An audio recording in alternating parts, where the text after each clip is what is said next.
So what we might get into now is the process. You've been scammed. What next? Who do you call? What do you do yourself? Who can help you to try to mitigate any further damage and value being stolen, and to help you try to trace and recover the lost tokens or the lost value?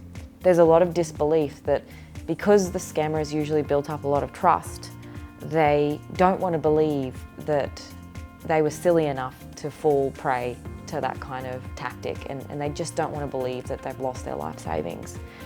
But getting through that disbelief and looking objectively at the circumstances, acting quickly is what can do the best for the recovery prospects. What we try to do is lock down first. What details were compromised? What information has been shared with the scammer? Is there a risk that there's identity theft in addition to value theft of tokens and Australian dollars? We go through what exchanges were used. Were they clicking and approving transactions through their own wallet software on maybe their mobile device or their desktop, laptop devices? And try to narrow down where the exposure is and how we can shut it down. So changing passwords is a common thing on bank accounts, on wallet access, crypto wallet access, as well as email accounts, anything that may have been linked to the device or the devices that have been used.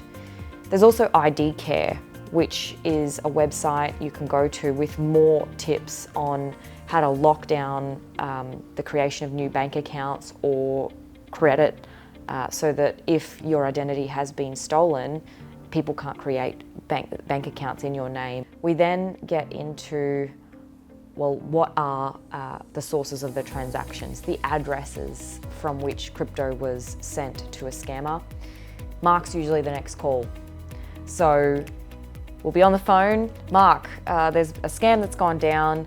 I've got 3 addresses that we know the victim has sent Bitcoin to the scammer. You know, what's next? What do you do? You've got the addresses. Yeah, what are the processes going on?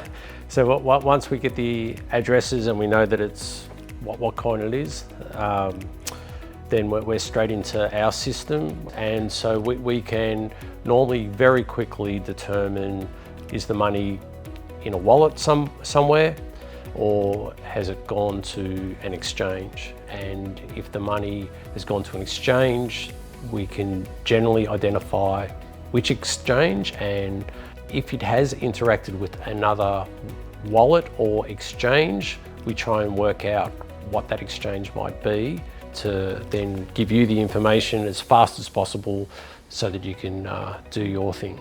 This is where, as the lawyer or as a project manager helping a victim deal with all of the things that need to be done, we'll be writing letters to those exchanges to say, this is the scam that has occurred. Would you please immediately place restrictive measures on this account, or perhaps even a freeze? And if possible, share any information about the account holder with us, or transaction activity. Have they already converted and withdrawn to a bank account? At the same time, we're gathering enough information for the victim to lodge a cybercrime report with the Australian Federal Police. And that's important to get in as early as possible. But through the Australian Federal Police and also the Interpol International Police Network, we can try and work as quickly as possible to engage other police forces and get on the trail.